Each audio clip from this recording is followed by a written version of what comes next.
Singapore today is one of the wealthiest nations on earth, a global finance hub, ultra-modern, hyper-efficient, obsessively ordered. But rewind 60 years.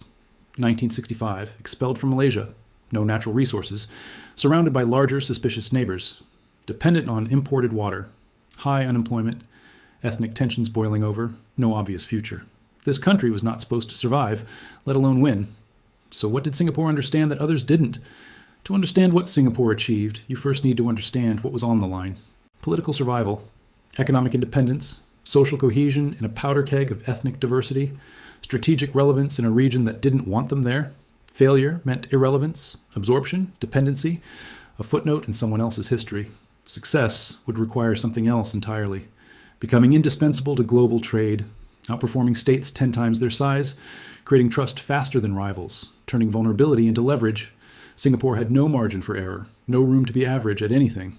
Because in 1965, the world Singapore entered was unforgiving. Post-colonial Asia was in chaos, borders redrawn, institutions collapsing, identity wars erupting. The Cold War imposed impossible choices: align with Washington, Moscow, or Beijing. Pick wrong, suffer the consequences. Decolonization promised freedom, but delivered instability. Trade routes were shifting, ideologies clashed. Socialism, nationalism, capitalism, each claimed to hold the answer. Singapore had exactly one advantage: location. A deepwater port at the crossroads of global shipping lanes, a remnant of British colonial infrastructure. But ports don't run themselves, and infrastructure decays without discipline. What Singapore didn't have was a domestic market. No hinterland to fall back on, no oil, no minerals, no agricultural base. A population of 2 million split between Chinese, Malay, and Indian communities with little trust between them. Most newly independent countries turned inward. Protectionism, import substitution, state-owned industries, national pride over economic logic. Singapore couldn't afford that luxury. They understood something most didn't. In a world connected by trade, isolation is suicide. But openness alone wouldn't save them. Half the world was open for business. The question was, why would anyone choose Singapore? This is where the story gets uncomfortable. Singapore made decisions that contradicted almost every post-colonial instinct. Decisions that were politically risky, socially painful, and absolutely necessary. First, radical openness to foreign capital. While neighbors were nationalizing industries and expelling multinationals, Singapore invited them in. No apologies, no resentment, just cold calculation. Capital flows towards stability. Singapore would become that stability. Second, zero tolerance for corruption. In a region where bribery was standard practice, Singapore made it career suicide. Ministers were paid well, monitored constantly, and prosecuted without mercy if they strayed. Trust is expensive to build and cheap to destroy. Singapore refused to pay that cost. Third, meritocracy enforced by the state. Ethnic quotas were abandoned. Hiring by competence became law. English became the language of business and education, cutting across ethnic lines. This wasn't about fairness in the abstract. It was about survival. Incompetence kills nations. Fourth, heavy investment in education, not just literacy, technical skills, engineering, finance, science. Singapore needed human capital that could compete globally because labor was their only scalable resource. Fifth, labor peace through state discipline. Strikes were suppressed, unions were co-opted, wages were negotiated centrally. Workers accepted short-term pain for long-term stability. And sixth, efficiency over sentiment. Housing projects demolished historic neighborhoods. Economic zones displaced communities. Public behavior was regulated down to chewing gum and jaywalking. These choices violated the script. Post-colonial nations were supposed to prioritize sovereignty, cultural preservation, and popular will. Singapore prioritized results. Critics called it authoritarian, technocratic, cold. But here's what they missed. Wealth didn't come from democracy first. It came from credibility. Investors don't care about your ideology. They care whether their contracts will be enforced, whether their property will be protected, whether the rules today will still apply tomorrow. Singapore delivered that certainty, and capital noticed. Once the foundation was set, Singapore engineered itself into the global system. They built world-class ports, not just functional, the best, automated, efficient, faster turnaround than any competitor. Shipping companies saved time, which meant saving money, which meant choosing Singapore. They created legal predictability, property rights were sacred, contracts were enforced, intellectual property was protected, regulatory clarity was absolute.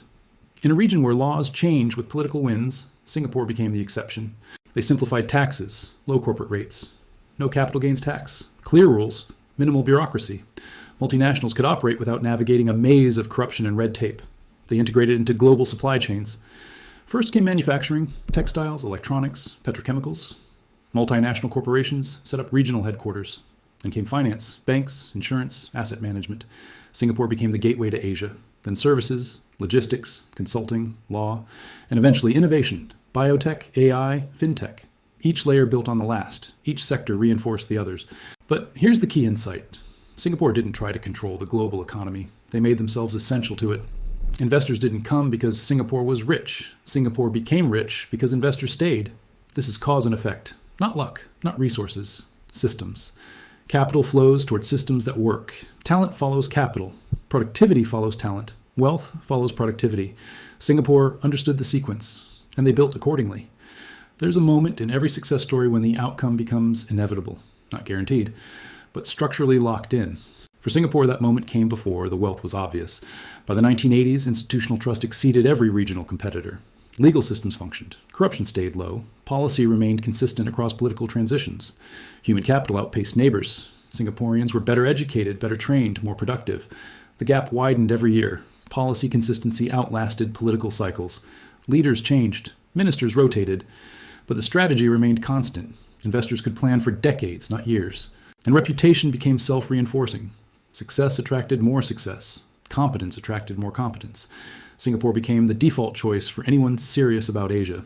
By the time the wealth showed up in GDP charts and skyline transformations, the outcome was already locked in.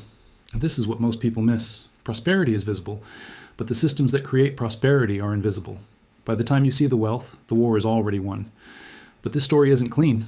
Success came with costs. High inequality. The wealth concentrated among the educated and connected. Low-wage workers struggled with rising living costs. Strict social controls. Political dissent was limited. Media was managed. Public behavior was regulated. Privacy gave way to surveillance. Limited political freedom. One party dominated. Opposition existed but was constrained. Elections were competitive within narrow boundaries. High cost of living. Housing prices soared. Education became hyper-competitive. Social pressure to succeed was relentless. An intense, pressure-driven culture. Long hours. Constant performance evaluation. Burnout was common. Mental health strained. Ask the uncomfortable question, is this model replicable or only survivable under extreme discipline and existential threat? Can a nation sustain this level of control without existential danger to justify it? Can prosperity offset the absence of certain freedoms? Is efficiency worth the sacrifice of spontaneity? There are no simple answers, only trade-offs. Singapore chose economic survival over ideological purity, stability over freedom, meritocracy over equality. Whether that's admirable or troubling depends on what you value more, but it's undeniable that it worked. So what does Singapore's rise reveal about modern power? First, wealth flows towards systems, not slogans. Ideology doesn't create prosperity, institutions do. Second, small states can dominate if they control choke points. Size matters less than position. Leverage beats mass.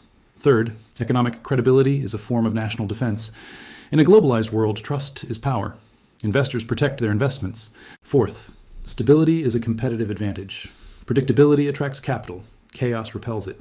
And fifth, nations don't fail because they lack resources. They fail because their systems reward the wrong behavior. Corruption over competence. Loyalty over merit. Short-term gain over long-term planning. Singapore succeeded because it reversed those incentives. It's tempting to credit leadership. And leadership mattered. But individuals die. Systems endure. What Singapore built wasn't dependent on genius. It was dependent on discipline. Discipline to enforce rules even when inconvenient. Discipline to prioritize the future over the present. Discipline to resist populism when it conflicted with logic. That discipline is rare, and it's what separates success from mediocrity. Singapore didn't become rich by accident. It became rich by refusing comforting illusions. It understood something many nations still resist. In a global system, survival comes before ideology. Democracy is valuable. Freedom is valuable. Sovereignty is valuable. But none of them matter if your economy collapses. If your currency fails, if investors flee, if your citizens emigrate, Singapore prioritized the foundation first. Everything else came later, and systems always outlast intentions. You can intend to be prosperous. You can desire equality. You can demand justice. But intentions without systems are just wishes. Singapore built the system first. The most dangerous thing a country can do is misunderstand the world it is actually living in.